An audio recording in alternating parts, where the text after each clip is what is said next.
Hi everybody, welcome back to another video of a treatment in the AAFE Training Center.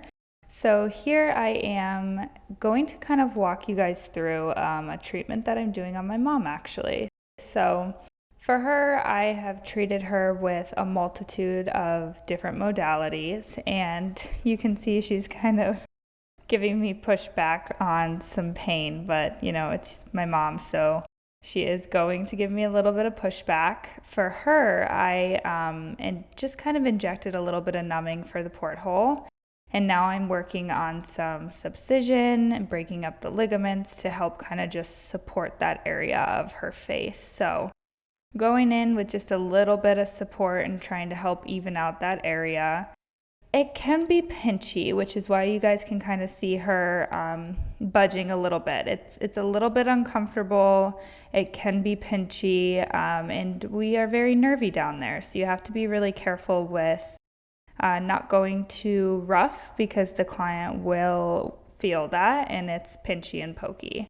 But as you guys know, there is numbing in every syringe of filler, so that does help to kind of break up any discomfort that can be happening there. So you can see her smirking and smiling too. She's completely fine and giving me a hard time because she's my mom. But you guys can see that depth that I'm at there too with the filler. I'm not crazy deep and I'm just kind of working on massaging. Now I took a little peek because I wanted to assess the face here as a whole before I went back in to see if I needed to add a little bit more or if I was happy and was ready to move on. So you can see there that I really liked it, smoothed it out, and then I actually went in and added a little bit more here too. So that area we call the pre-jowl sulcus or the mental crease, and oftentimes you can kind of put like a little thumb breath, like a little pocket perfectly sits in there, and it can cause us shadows, which ages us. So adding some support here for her was super important and was something that I told her I really wanted and needed to do.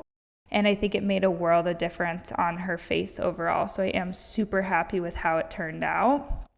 She just looks more supported. It makes her look younger. She doesn't have that shadow anymore. And it's kind of really helping to support that marionette line there.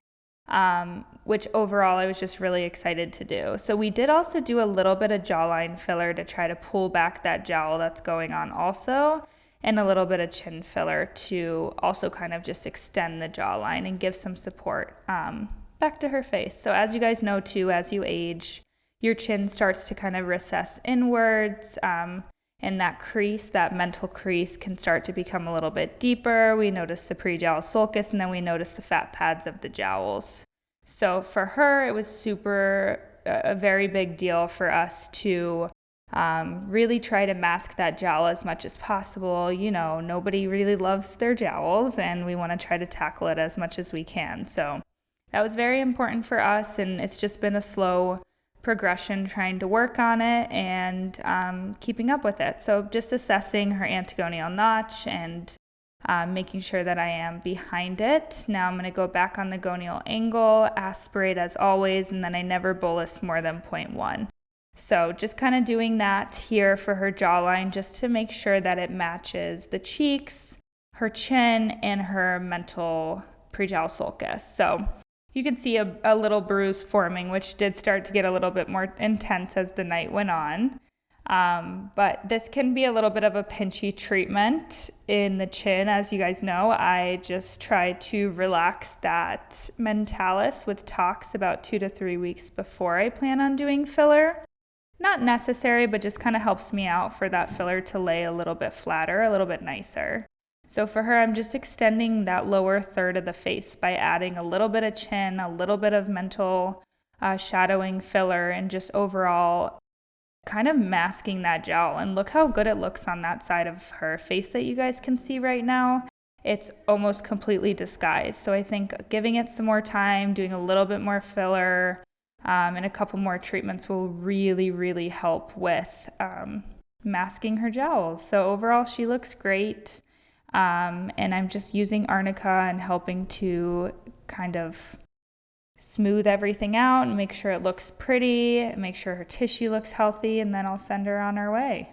So just smoothing out all the filler that we have there, and she's showing her and she's noticing it and really likes it.